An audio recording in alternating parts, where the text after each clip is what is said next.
Hello, good morning, and thank you so much, everybody, for coming today. As was mentioned, my name is Sarah Delicate. I'm actually from Clarington, Ontario, which is Bowmanville. We're just, a smaller town. Unfortunately, we haven't heard from Toronto yet. So it's one of the things that we're desperately trying to do is get Toronto to the table to say this has got to stop. We have had dozens of municipalities across both shorelines come forward, but unfortunately, we're missing some of our largest ones. So this is my community. And so United Shoreline Ontario was formed in 2017. And the entire purpose is to really have a look at Plan 2014, revoke, review, whatever has to happen to make it so that it actually represents our interests as well on the shoreline. I particularly like this video because we've been told several times that there's nothing that can be done to actually help the resiliency, or that we've got to raise houses, etc. But this shows you the effectiveness of sandbag walls. And that small house in the back, so we also hear that we are the Richies, living the California lifestyle on the waterfront. Not entirely true.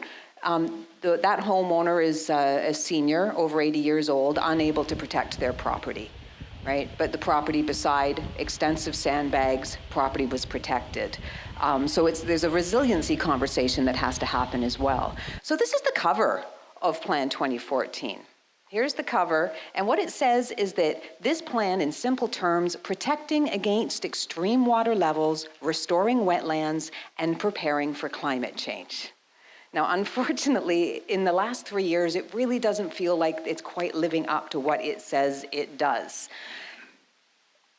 A lot of people have lived on the lake their entire lives and didn't actually even know that Lake Ontario was regulated. I didn't know prior to 2017 that Lake Ontario was regulated. I've been there since 1999. Our community's been there since before Confederation, and we have never, ever had water from Lake Ontario in Clarington, ever. It's never happened. So we often hear from the IJC that these are areas that flood regularly. No, they're not.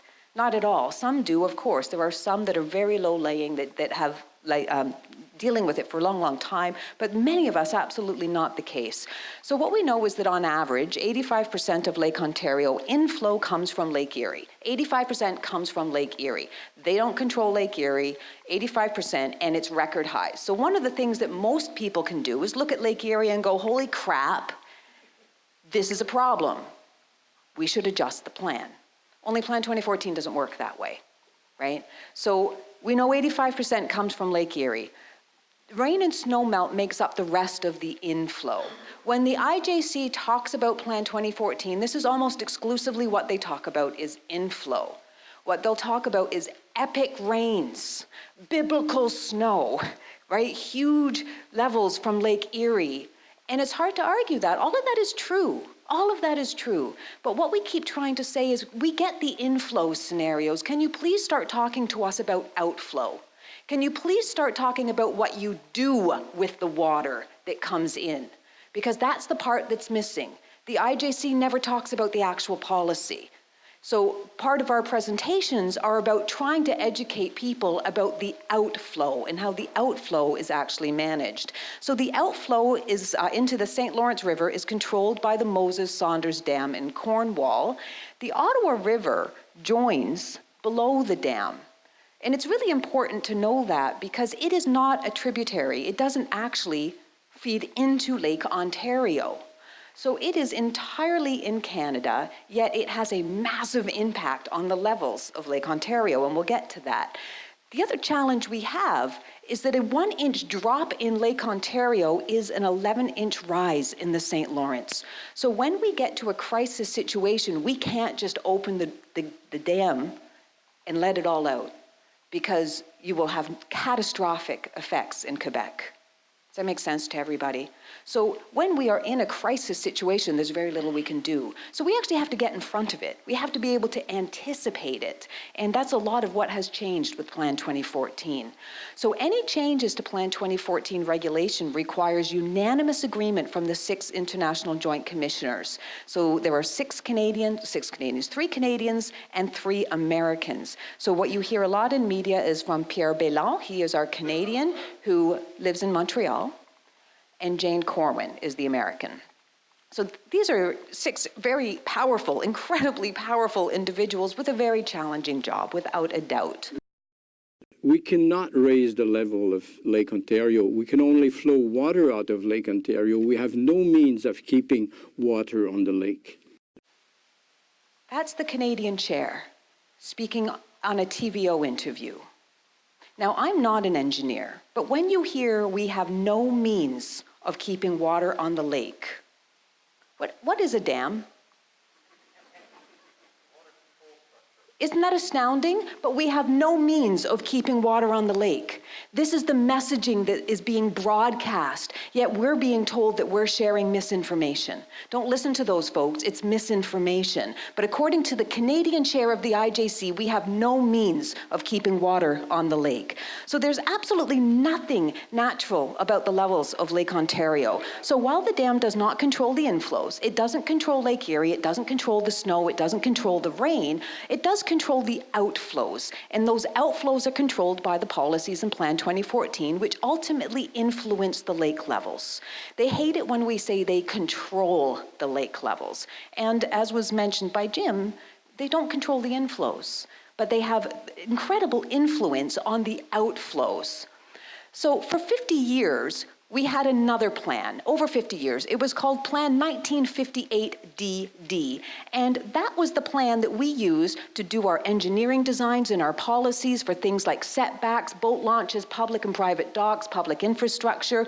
Your marinas were built according to this. You put your gas pumps according to this. So everything was built according to this, right?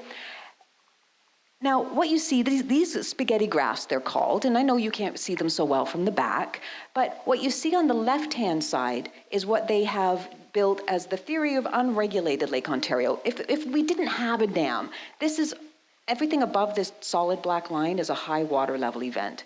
This is how ugly it would be if we didn't have regulation. This is what it looks like under Plan 1958-DD. So you can see there's a tremendous difference between these two things. Well, what that says to me is they do a pretty darn good job of influencing the lake levels, no? So it's astounding to me when the IJC says, oh no, we don't control the lake levels. In fact, it's so marginal, the influence that we have on lake levels, yet their very own documentation shows us how much influence and control they have over lake levels. Essentially, Plan 2014 is no different from the previous plan.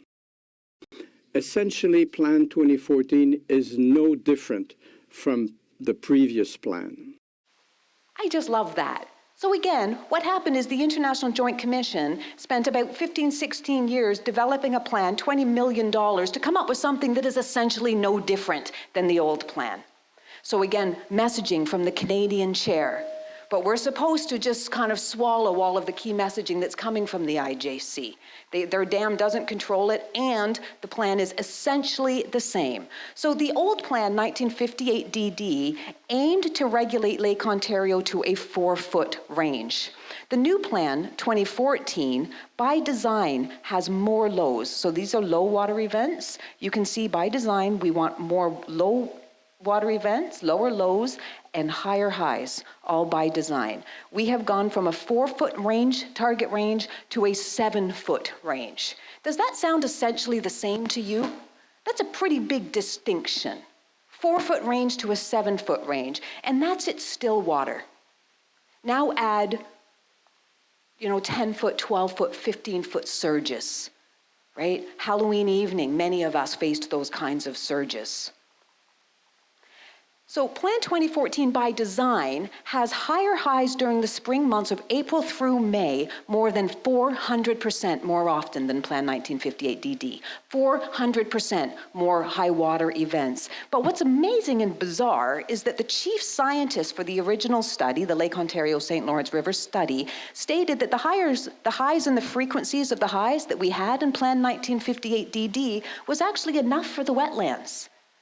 That was enough for the wetlands, and what this chief wetland scientist said is that what was missing was the lower lows that we needed during the midsummer. That's what we needed, but somehow we ended up with a plan with 400% more highs. So the lake levels are now managed dramatically different in the spring, according to Plan 2014. So what you see here, and I know it's challenging to see at the back, but this is January. And this bottom line here, this light blue line, is the average from 1960 to 2016. So this line is 2017. This was the introduction right there of Plan 2014. Right away in January, we are raising the levels up because that's actually where the plan wants it to be, the higher highs by design. Now the problem is that we raised the level, let it go up, and then we had crazy amount of rain, crazy amount of snow. They were unable to get the ice formations that they wanted to receive. And all of a sudden we are flooding. We are flooding. So we all know what 2017 looked like. We bring the waters down to here.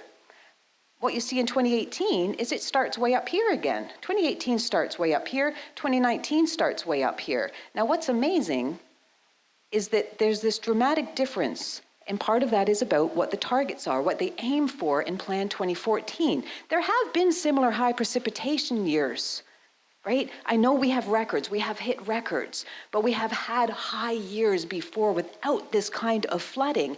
What we do know is that climate change and Plan 2014 did not both go into effect in the same week of January. Yet this is what we're seeing. The plan is being managed very differently. It only has provisions for a higher level of water, a few inches in the fall and a few inches in the spring. Some years, other years, it will have less water than previously. The idea is to create a variation from year to year on the levels for a short period in the fall and in the spring. There is absolutely no intent of keeping the lake 1 foot higher. We hear this message from the IJC constantly, that Plan 2014 is just a couple inches. It's just a couple inches, and there is and just for short periods of time, by the way. However, if you actually look at the plan, now again, this is the marketing, the spin that we're getting on Plan 2014. Based on historical supplies, Plan 2014's projected maximum levels would be 2.4 inches higher than the maximum level under Plan 1958 DD. So we're aiming for about a tennis ball. Has it felt like a tennis ball, folks? That's one heck of a tennis ball.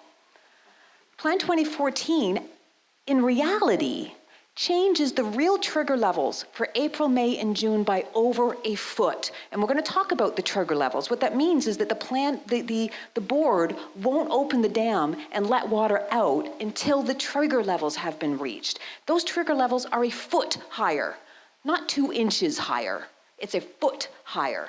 So it allows the lake to get a foot higher during the wet season. And what they do, by the way, those 2.4 inches, it's an average of the year. Right? So if I take all the highs and I take all the lows, that's roughly how much higher this plan takes us. It is an average. But what we know is that a foot higher during unpredictable rainy seasons for us means a heck of a lot more erosion and a heck of a lot more flooding. So this comes from the plan. So we could see April levels, now these charts come from the plan, we could see April levels as higher than 247.3 feet. That's the current flood stage. We could see those levels, and these catastrophic levels would remain for 5 months in a row, and the board would not be required to act. In fact, they wouldn't be allowed to act because they haven't hit the trigger levels.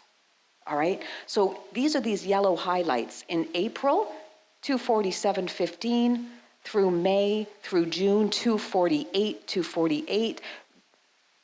Does that feel like a short period of time? For just a very short period of time. 2 inches for a short period of time. But that's not what these graphs from Plan 2014 actually tell us. And this is what we're living. This is the lived experience of Plan 2014. So what happens, according to the IJC, the unregulated lake, an unregulated lake had a total range of about 6.5 feet. Plan 1958 DD aimed for a target range of 4 feet. However, it had a total range of 6 feet. They didn't always keep it to 4 feet. They weren't able to. We can't control everything. It's one of the things that you'll hear from the IJC is that there is no regulation plan that will stop the flooding. And they are correct. They are correct. But there are regulation plans that will make it a heck of a lot better. Does that make sense to everybody? Like, nobody is going around saying that they can stop all flooding, right? But you saw the spaghetti graphs. We did a pretty darn good job compared to an unregulated lake. Plan 2014 now has a target range of 7.1 feet, and we are yet to see what the actual range becomes in the future. So what we know is that Plan 2014 brings the lake up in the fall. We go into spring higher than we were. So if you introduced more water into one of these glasses, which one do you think will overflow first? Again, I'm not an engineer, right? But it kind of feels simple to me, right? They could have released more water in the fall. We would have been lower coming into the spring.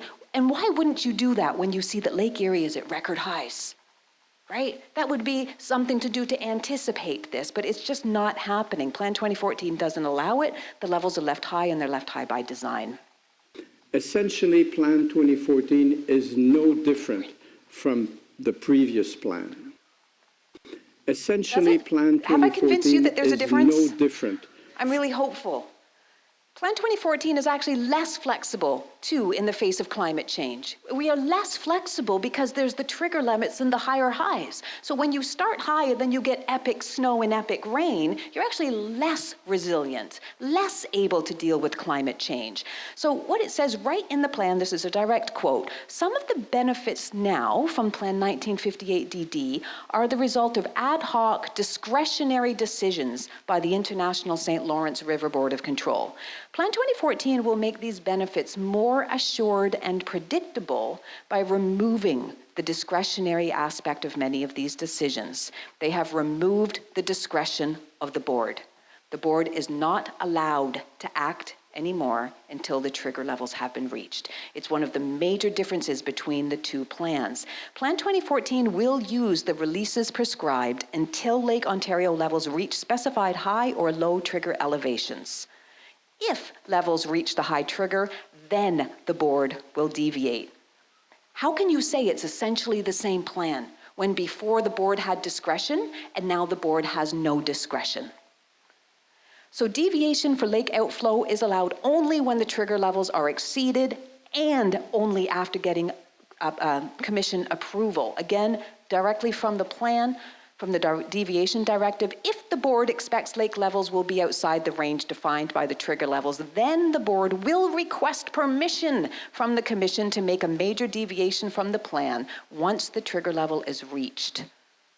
It's massive. So listen very critically to the news. When you read or hear from the IJC and they say things like, we are releasing maximum outflows possible. That sounds like they're doing everything they can, right? Except for they're not. When they say they're releasing the maximum outflows possible, what they actually mean is the maximum permissible under Plan 2014. Does everybody understand the distinction?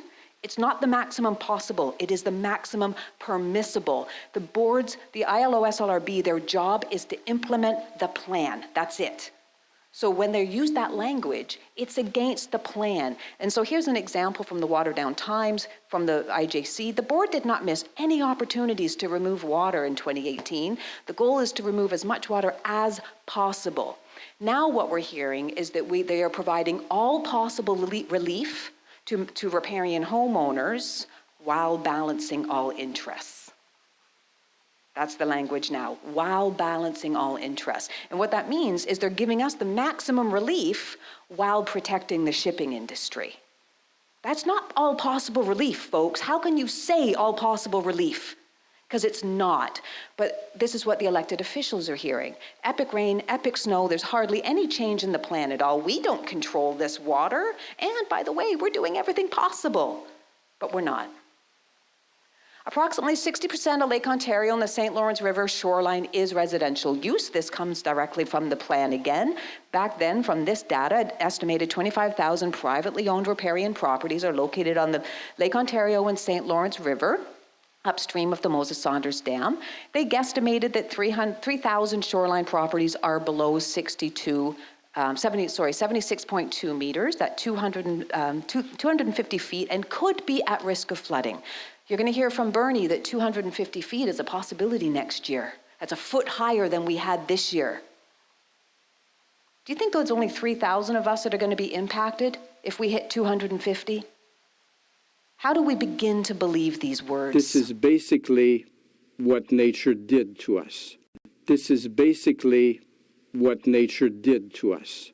This is basically what nature did to us. Let's have a look at what nature did to us.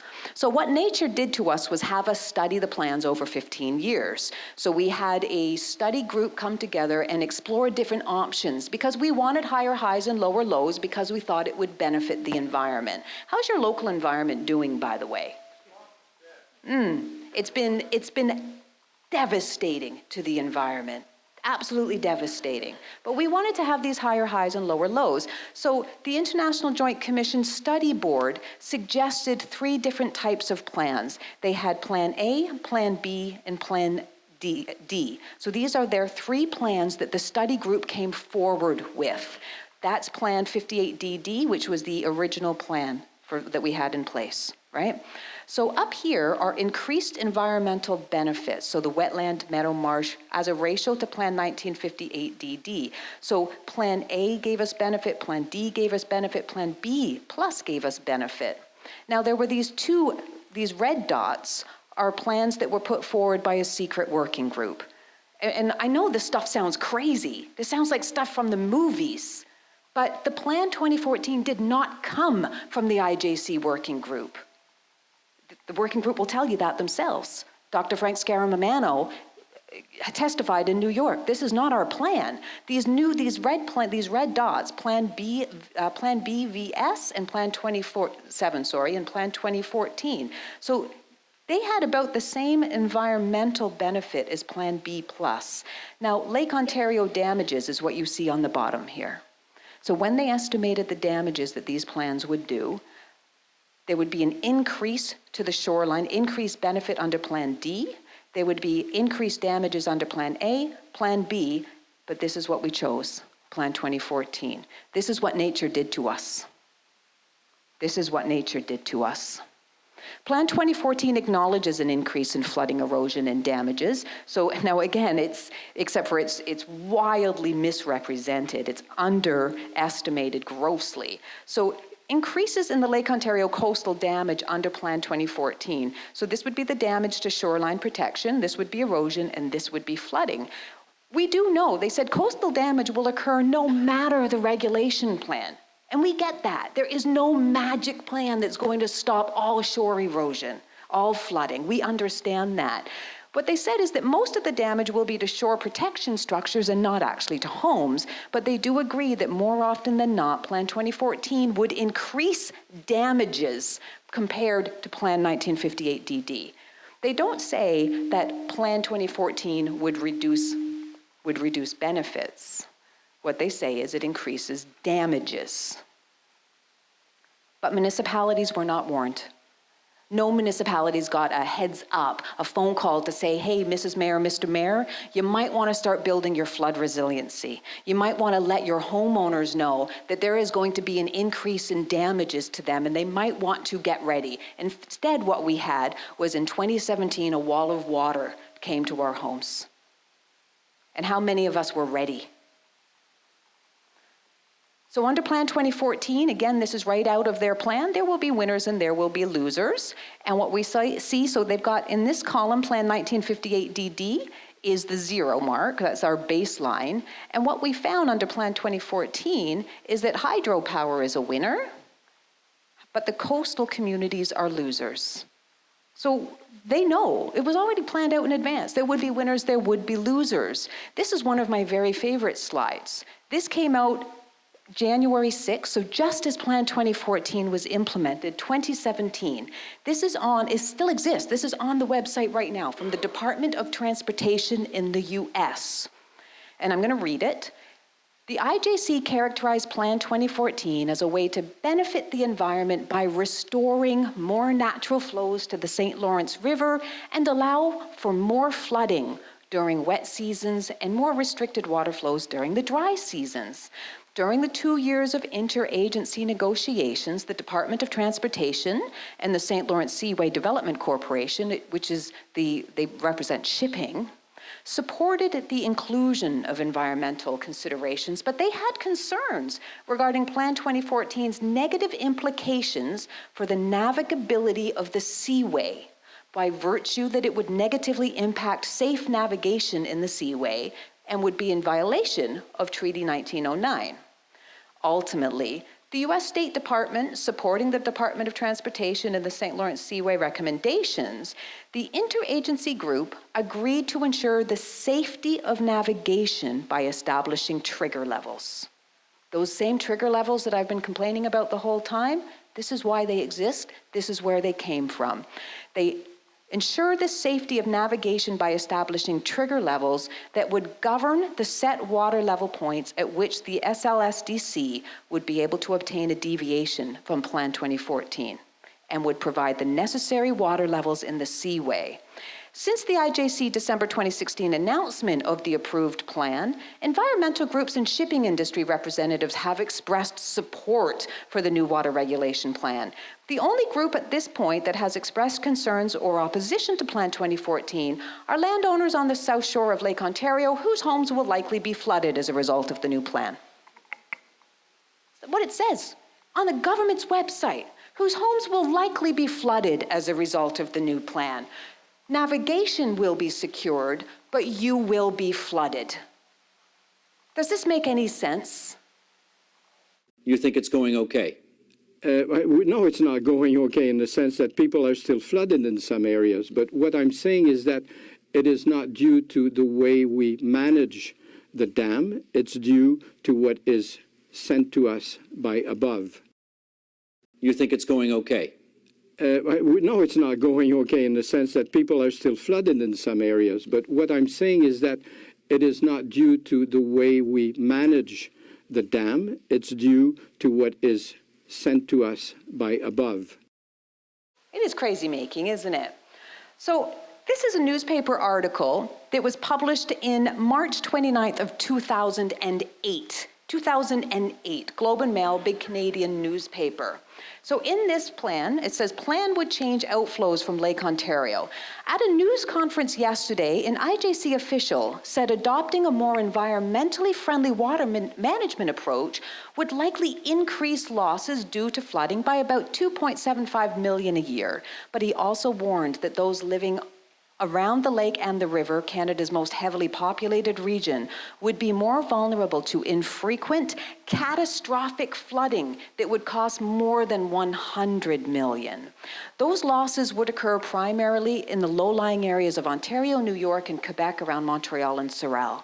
The IJC official, engineering advisor Russ Trowbridge, said devastating flooding would be a risk at times when high water levels in the fall are followed by heavy spring runoff and difficulty allowing increased water flow due to ice conditions.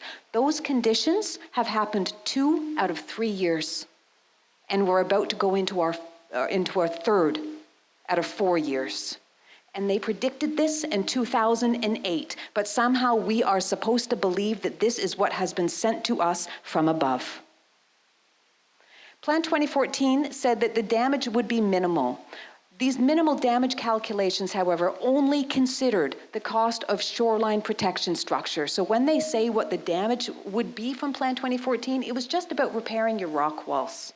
Just repairing your rock walls on private property, right? So not municipal properties, not government properties at all, only the cost of repairing your rock walls. And they were done at $2001 values and grossly undervalued, estimated at 40% undervalued. They did not consider the cost of emergency response, the damage to municipal infrastructures, road, drainage, sewage, damages to public parks and beaches, properties on bays, creeks, and inlets. Nothing about lost economic activity from your shoreline businesses, nothing about lost taxes, decreased property values, none of that. The only damage considered was what it was going to cost to us to repair our rock walls at 40% devalued price. Those are the damage calculations. Now, the Boundary Water Treaty of 1909, we hear this a lot. So what it says, Article 8 of the treaty says, the following order of precedence shall be observed among the various uses enumerated hereinafter, lots of legalese for these waters, and no use shall be permitted which tends materially to conflict or restrain any other use which is given preference over it in this order of precedence. This is the order of precedence. Number 1, uses for domestic and sanitary purposes. Domestic uses. 2, uses for navigation, including services of canals and the purposes for navigation. And 3, uses for power. So the way I read this, domestic, navigation, power. I'm not a lawyer either. I'm not an engineer and I'm not a lawyer. In fact, my background is psychology and social work. But I have a hard time looking at this and thinking that's not real clear. Backwards how? Oh, in reality, how it's living out, you mean? Yeah, well, right now it's navigation, even more so. So there's a supplementary order of approval when Plan 2014 came into place. There was a condition, one of the conditions, Condition A, in accordance with Article 8 of the 1909 Boundary Water Treaty, interests on either side of the international boundary that are injured by reason of the construction, maintenance, and operation of the works shall be given suitable and adequate protection and indemnity as provided by the laws in Canada or the Constitution and laws of the United States, respectively.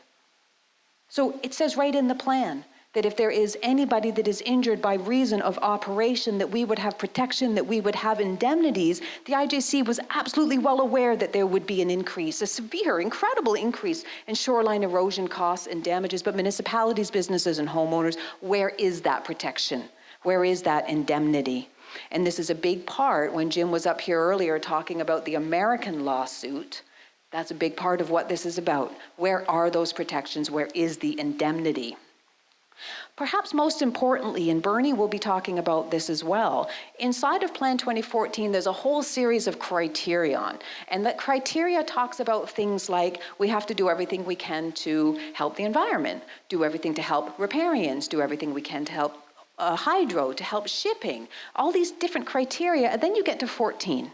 Criteria 14 says, in the event that Lake Ontario water levels reach or exceed high water levels, the works in the International Rapids section shall be operated to provide all possible relief to riparian owners upstream and downstream. Stop. It doesn't say while balancing the interests of shipping. What it says is all possible relief to riparian homeowners, owners upstream and downstream. In the event that Lake Ontario reaches or falls below low water levels, the work in the International Rapids section shall be operated to provide all possible relief to municipal intakes, navigation, and power, upstream and downstream. So there's a carve out in low water. There's no carve out for high water. Do you see the distinction there? Yet, we are continuing to operate in a way that provides all possible relief to homeowners while balancing the interests of shipping. This is in violation of criteria H14. Essentially, Plan 2014 is no different from the previous plan. I just really like that. Essentially, Plan 2014 is no different from the previous plan. So who are these people that live on Lake Ontario? This is my community. We're a community of 100 homes. There are 50 of us that are in direct harm's way. And what I like about this slide, that's a brand new home built, right there. Permit was issued in 2017. I absolutely love how often we hear, well, you shouldn't live there. You shouldn't have built there. 2017 permit, folks. Who are these people? So I'm going to be wrapping up today's presentation with just a little bit on the people side of this equation, the impact that it is having on us as human beings. And that's my home. That's where I live with my 2 children, Hunter and Kennedy. I'm a single parent. I've lived there since 1999. My property line goes 40 feet out into the water. You're sitting in my living room right now. In 2017, unfortunately, none of us knew this was coming. And when we called our municipality a week in advance and said, what are we going to do? What are we going to do? They said, we'll get back to you. New York had already declared a state of emergency. And in 2017, April 30th, mine was the first call to 911. And unfortunately, in 2017, it was a disaster. The response municipally was a disaster. In fact, and we're not proud of this, we've learned so much from it. And I will preface this by saying that Clarington is now one of the best practices in flood response. Their response in 2019 saved people's homes. They were ready, they were equipped, they've moved heaven and earth to protect our community. But in 2017, the fire chief came, stood in my driveway and looked at me and said, to be honest, this really isn't my problem. And that's a quote. This really isn't.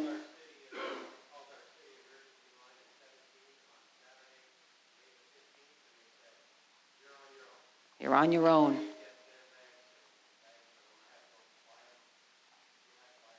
Yeah. So there is no standard approach to flood response. We are still in a position where most municipalities don't even have flood plans. Flood is the new fire. It is the #1 cost to government, #1 cost to insurance companies, but most municipalities still don't have flood plans. How does this even begin to make sense? So 6 points that I'm going to talk about, the myths that exist. First myth is that these are richies living the California lifestyle in their vanity houses. This is not even close to true, not even close to true. And this creates a very dangerous and dismissive mental model. The flip side is that even those richies that live on the water pay their taxes. Those people got permits for their houses, and they are every bit as entitled to protections as anyone else.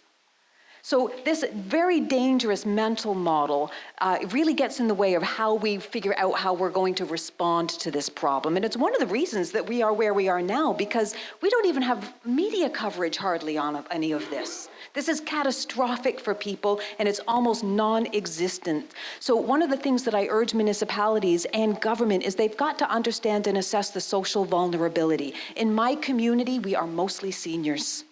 We're mostly seniors. How in the world, I want you to imagine your parents, 70 years old, 80 years old, somehow figuring out how to deploy 2,000 sandbags in their backyard. Second point, we did not ask to be flooded. We never asked to be flooded. And unless you are going to equally blame people that live near trees for forest fire, live near fault lines for earthquakes, live near train tracks for train derailments, we have got to stop blaming people that live on water. People have lived on the water since the dawn of time. Cities were built on the water, against the waters. Pickering in Ontario, 75% of Pickering, Ontario is built on a floodplain, right? We have got to stop blaming people for living on water. We did not ask to be flooded. The other thing that this does is it completely ignores the decades of development and policy decisions that have decimated our wetlands, paved our watersheds, raised the lake level, and screwed our climate. We didn't ask for any of that stuff, yet here we are. Number 3, we need to actually make the assumption that residents know absolutely nothing about flood response and flood recovery. So unless you have trained them in advance, people have no idea how to even fill a sandbag, let alone deploy one. And in 2017, our emergency responders had no idea how to fill a sandbag. And the sand that arrived in our place in 2017 was road sand. It was full of salt. It contaminated everybody's drinking waters and killed massive trees. The tree that held my shoreline together died. So on the left-hand side of this, you can see one of the attempts in our community we built our sandbag wall, so residents did this on our own. We had no idea how to do this, and the amount of effort that it took was absolutely astounding. And then what you can see on the left-hand side is the lake just laughed at us. The lake laughed at us over and over and over again and scattered our bags. And on this very day, the province offered my municipality 200,000 sandbags, and my municipality said, no thanks, we've got it under control. And we did not have it under control. So we have got to train risk residents in advance. We have to be ready to deploy suitably sized public volunteer crews for rapid deployment, right? This is not something any of us asked for, and it's something that we are not prepared for. Number 4, we need to make the assumption that home insurance will not cover the flood. There are many of us that are not covered and can't get coverage. So, make the assumption that residents know it, and then ask yourself, would you evacuate your home and risk losing it, or would you stay behind and fight with everything you've got and man your pumps 24/7? Because this is what we did in 2017, is what we did in 2019. You couldn't leave your house. We didn't leave for 5 weeks, 6 weeks, 7 weeks. You had to check your pumps every 2 hours.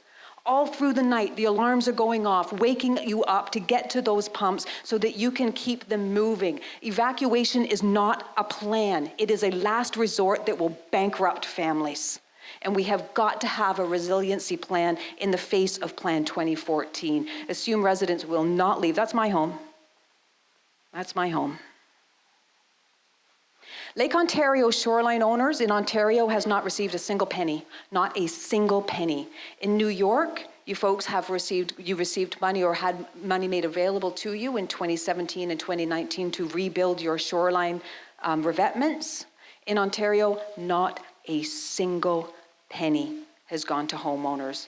So we have this plan called the Disaster Recovery Assistance for homeowners. It will not cover anything on the shoreline. It will only cover some of what the costs are inside your home. So if you lose your furnace, you lose your drywall, but your community has to be activated first. The government has to come in and look and say, is there enough damage here? We're not going to activate you. So even though in my community, people lost hundreds of thousands, we didn't get activated. This year, 2019, one home, the foundation collapsed. They had to leave with their 4 children. They have not come back. They can't come back. The house is condemned. Not a single penny. The problem is that we right now are propping up industry, and we'll talk more about that. So there are all these communities that have been activated for flooding, not one of them, Lake Ontario. My 5th point out of 6, I'm almost done. Flood breaks people. Flood absolutely breaks people because it is protracted. When your house burns to the ground, it happens once. In flood, we are flooded over and over and over again. And we listen to the weather forecasts. And it's like a horror movie where you can hear the killer is back and scratching outside your window. You can hear them scratching. And you lay in bed and you try to get yourself through that night, right? And many of us had that on Halloween evening, right? With these massive winds and massive swells and our lake so high. When flooding extends over weeks and days and weeks and days, residents will be physically exhausted, mentally depleted, financially strapped, and emotionally raw. Everybody has to manage their expectations. We don't have a home to go home to. So when emergency responders come and people are cranky, you're damn straight we're cranky. We haven't slept in months. When council hears us and they hear that we are angry, you're damn straight we are angry. I've actually been diagnosed with PTSD. We also have to trust that residents have the usual amount of crap going on in their lives. So it's not like flood is the only thing that we are dealing with. People are dealing with sickness. They're dealing with dying relatives. They're dealing with illness and job loss and divorce, etc. In my own situation, that's my daughter, Hunter. That's my daughter, Hunter. She was, how old was she here, 14? That's their dad, who in 2017 was diagnosed stage 4 brain cancer. And my daughter, both of my daughters, would go from spoon feeding their father to building sandbag walls in 7-foot swells all up and down our community, while we were being told that this really isn't my problem from a municipality. This is what flood looks like in Ontario. And certainly we can do better than this. My last point, fire is not a private homeowner issue. You would never, ever go to a fire and bring buckets of water and tell the residents to figure out how to put the fire out. But that's what's happened in some communities. And this is like, we're gonna really help you guys out. There's gonna be a giant pile of sand and a bunch of bags in town. Help yourselves. It really is no different than giving buckets and water to a home, right? You don't just bring sand and bags and assume a homeowner can hold back a flood because they can't. And if the issue is that you as a municipality are not properly resourced, then you need to fight for the resources now. You need to fight for those resources. We cannot say that this is not your problem, because it 100% is your problem, and 100% it's coming again. It is coming again. We are the only IJC stakeholder, so when you think about the environment, hydro, shipping, etc., we are the only stakeholder that risks losing hundreds of thousands of dollars in personal assets. We are the only stakeholders whose very home safety and security is threatened. We're the only stakeholder who is re-traumatized every time the wind or the wave surges. The only stakeholders that have lost weeks and months and now pushing into years of lost income, lost employment in order to fight flooding, and as a private homeowner or as a business owner. We are the only stakeholders that are suffering from extreme and protracted trauma. We are the only stakeholders who are without a powerful and well-funded lobby group. Under all of this toxic stress, we fight for sandbags, we fight for fairness, and we fight to even have a voice. As a Shoreline, we are collectively oppressed, we are collectively traumatized, and yet here we are. And yet here we are banding together saying, how can we make this stop? My name's Sarah Delicate, I'm with United Shoreline Ontario. If there's any additional questions for me, you can find me at, I prefer Sarah, at United Shoreline Ontario. Our website, our Facebook page has tons and tons of material on it. We also have a YouTube channel that has everything I just said in video form. So there's a series of 8 e-learnings as well as a webinar. We've also launched a petition on change.org saying that we as the riparians demand that you release the water and release the water now. Because if we don't get the water levels down before the end of December, we are facing another flood in 2020. So with that, you have to clap for me. Thank you very much.